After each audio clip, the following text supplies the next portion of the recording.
Yandri Maza. En esta presentación vamos a detallar los temas del proyecto de rediseño de la calle París Redondel del Oso. Los temas a tratar en nuestra exposición van a ser los siguientes: resumen ejecutivo, diseño geométrico de carretera, análisis de consistencia del diseño geométrico y planos. Ahora vamos a hablar sobre el resumen ejecutivo. El diseño geométrico de una carretera es clave porque define cómo la vía se adapta al terreno y cómo va a ser utilizada por los conductores en condiciones de seguridad y comodidad. En este trabajo se realizó el análisis y diseño del tramo vial comprendido entre la calle París y el Redondel del Oso, una vía importante para la movilización tanto de Loja a Zamora como de Zamora a Loja. El estudio consideró la topografía, el flujo vehicular, el comportamiento esperado de los conductores, con el objetivo de proponer un diseño funcional y seguro y acorde a la normativa vigente del Ecuador. Diseño geométrico de carretera. El diseño geométrico permite definir el trazado horizontal, el perfil longitudinal y la sección transversal de la vía. No solo busca cumplir la normativa vigente del Ecuador, sino también responder a las condiciones reales del entorno y a las necesidades de los usuarios. En este caso, el diseño desarrolló buscando coherencia con el contexto urbano y la geometría natural del terreno, así garantizando una circulación ordenada y segura. Parámetros de diseño. Para el diseño del tramo se establecieron varios parámetros fundamentales que influyen directamente en la seguridad y confort del conductor. En esta tabla se resumió los principales valores adoptados, como la categoría del camino, la topografía montañosa, el tráfico promedio diario, el cual fue de 300 a 1000 vehículos por día, la velocidad de diseño que fue de 40 km por hora y el ancho de la calzada de 6 metros. Estos parámetros sirven como base para todo el diseño geométrico y asegurando que la vía funcione correctamente de acuerdo con su entorno y nivel de tránsito. Categoría del camino. De acuerdo con la normativa del Ministerio de Transporte y Obras Públicas, el estudio del tránsito realizado, el tramo fue clasificado como una carretera clase 3, adecuada para volúmenes de tráficos moderados. Como se observa en esta tabla, confirma esta clasificación relacionada con el tipo de vía, con el TPDA correspondiente. Esta categoría permite aplicar parámetros y diseños acordes al entorno urbano, priorizando la seguridad y funcionalidad sin sobredimensiones a la infraestructura. Velocidad específica. Para la vía se adoptó una velocidad específica de 40 km por hora, adecuada para las condiciones geométricas y topográficas del sector. En esa tabla se observa el cálculo de esta velocidad en ambos sentidos de circulación, lo que permite verificar que el diseño es consistente y seguro. Peralte máximo. El peralte máximo adoptado es del 10%, valor que mejora la estabilidad de los vehículos en curvas y reduce el riesgo de deslizamientos. Este valor permite un equilibrio entre seguridad, comodidad y facilidad de conducción. Radio mínimo. El diseño considera un radio mínimo de 42 metros, adecuado para la velocidad adoptada y las condiciones del terreno. Este radio evita cambios bruscos de dirección, mejorando la comodidad del conductor y garantizando una circulación estable. Calzada. Se define un ancho de calzada de 6 metros distribuidos en 2 carriles de circulación. Este valor es recomendado para carreteras de clase 3 y permite una circulación cómoda, segura y fluida. Y finalmente se adopta un bombeo del 2%, el cual permite evacuar adecuadamente el agua de lluvia hacia los bordes de la calzada. Este valor mejora la adherencia de los neumáticos y aumenta la seguridad de los usuarios. Y bueno, seguimos con otra sección del informe de construcción de carreteras, que es el trazado planimétrico. Esta sección se divide en tres subsecciones que se relacionan con el peralte de diseño, la transición del peralte y las espirales.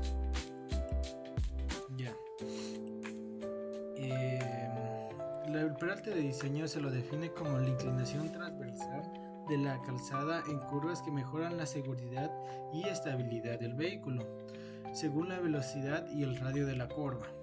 Luego tenemos la transición del peralte. La transición del peralte es un proceso gradual mediante el cual la calzada pasa del bombeo normal al peralte de diseño en una curva. Es importante ya que evita cambios bruscos, mejora la comodidad del conductor y aumenta la seguridad vial. Luego seguimos con las espirales. Las espirales son tramos de transición entre la recta y la curva que permiten un aumento progresivo de la curva y del peralte. Luego seguimos con el peralte de diseño. A partir del peralte máximo calculado anteriormente, se establece el peralte de diseño, el cual se utiliza para cálculos del trazado geométrico. Para su determinación se considera una velocidad de diseño de 40 km por hora. A partir de ese podemos obtener la velocidad de marcha que según la tabla podemos observar que es de 40 km por hora y el factor de fricción que según este mismo parámetro es de 0,22. Luego aquí podemos observar las ecuaciones que se utilizó, en el cual podemos encontrar el radio mínimo, el radio en el PI, el desplazamiento del PI, el pendiente de ramal 1 y 2, la inversa del radio en el PI, la diferencia de inversas, el coeficiente de ajuste, la fricción 1 si se cumple un cierto caso, la fricción 2 si se cumple otro caso y el peralte. En la siguiente tabla podemos observar los peraltes de cada una de las curvas. También se puede observar que gran parte de los peraltes obtenidos se aproxima a un valor de 9,97%, lo cual es correcto y se encuentra dentro del límite del peralte máximo permitido, que sería del 10%. Bueno, seguimos con la transición del peralte.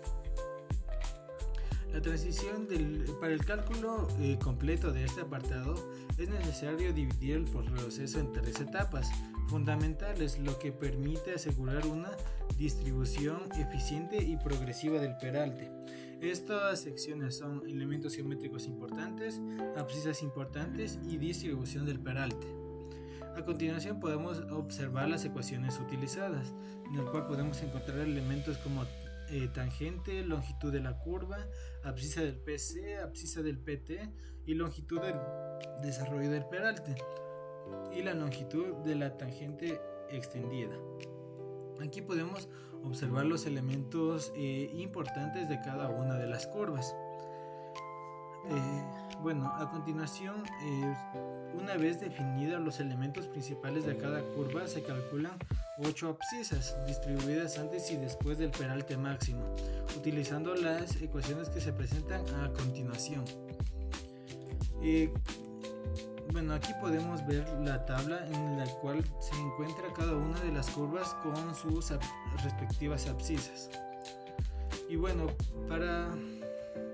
Seguimos con la distribución del peralte.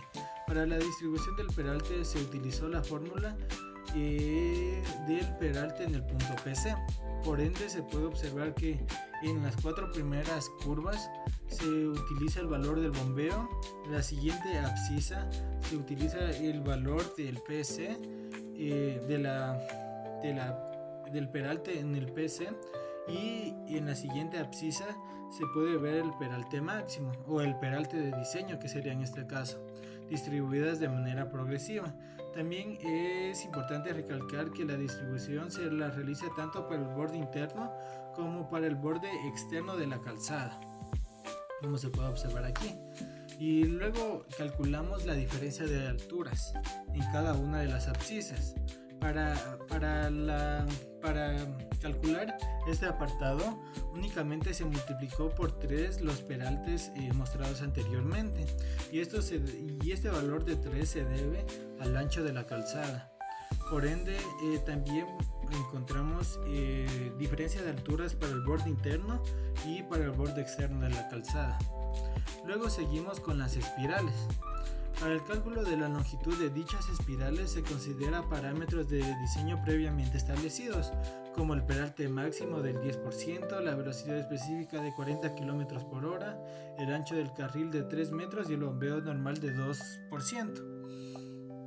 Además, se toma en cuenta los radios de la curva de 63 metros para la curva 9 y 50 metros para la curva 10, así como sus peraltes de diseño, que es 9% y 9,6% respectivamente.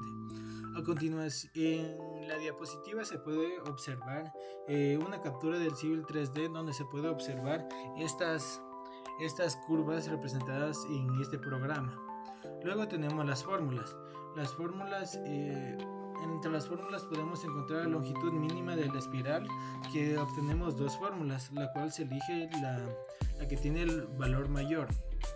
Luego tenemos la longitud máxima de la espiral, la longitud del desarrollo del peralte, la longitud de la tangente extendida. Aquí podemos ver los valores obtenidos de las longitudes de las espirales.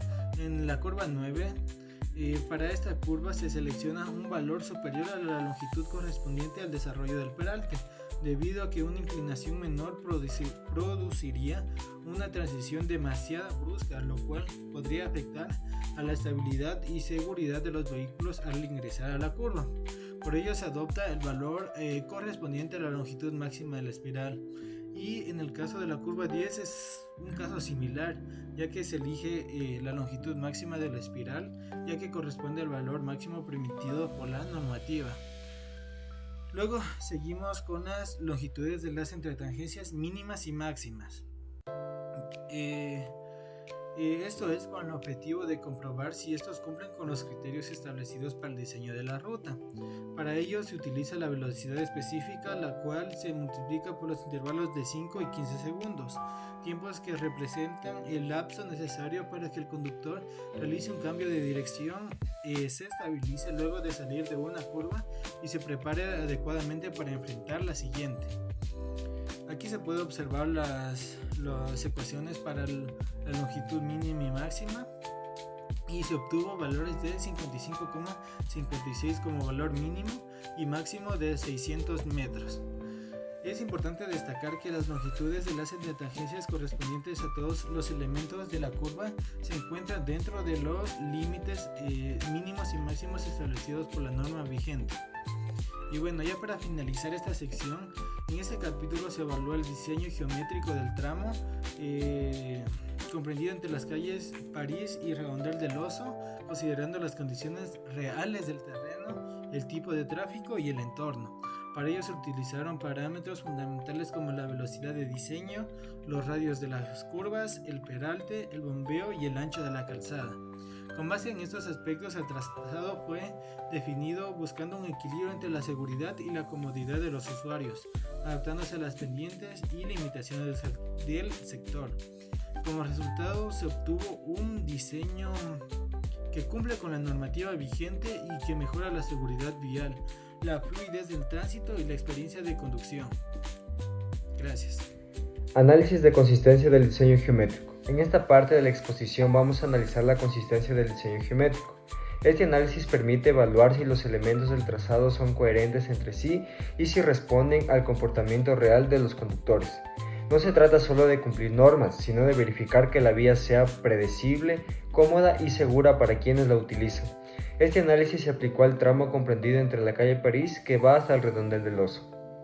Enfoque y metodología del análisis. Para el análisis se utilizó el enfoque basado en las expectativas del conductor. Este enfoque compara la velocidad de diseño con la velocidad de operación, representada por la velocidad perceptil 85. La idea es verificar si el diseño geométrico induce al conductor a circular a velocidades coherentes con las previstas. Esta metodología es adecuada para vías urbanas con variación geométricas, como el tramo que estamos analizando. Criterio 1. Velocidad de diseño y velocidad de operación. El criterio 1 evalúa la diferencia entre la velocidad del diseño y la velocidad de operación en cada elemento del trazado. Este criterio permite identificar tramos donde el conductor podría verse obligado a cambiar bruscamente su velocidad. Cuando estas diferencias son elevadas, se incrementa el riesgo de maniobras inesperadas y disminuye el confort de la conducción. Según la metodología, diferencias menores o iguales a 10 km por hora indican una buena consistencia. Criterio 2. Variación de velocidades entre elementos consecutivos. El criterio 2 analiza la variación de la velocidad de operación entre elementos geométricos consecutivos, como curvas y tramos rectos. Este análisis permite evaluar la continuidad del trazado y detectar cambios bruscos de velocidad. Variaciones elevadas pueden generar mayor carga cognitiva en el conductor y afecta a la seguridad vial, de acuerdo con la clasificación utilizada. Variaciones menores o igual a 10 km por hora corresponden a una consistencia buena. Ecuaciones para la estimación de la velocidad de operación. Para estimar la velocidad de operación se emplearon ecuaciones empíricas que relacionan la geometría de la vía con el comportamiento del conductor. Estas ecuaciones consideran variables como el radio de curvatura y el peralte. Su aplicación permite obtener valores de velocidad acorde a la operación real de la vía. Estas expresiones constituyen la base de los análisis de consistencia desarrollados. Fricción lateral provista versus la fricción demandada.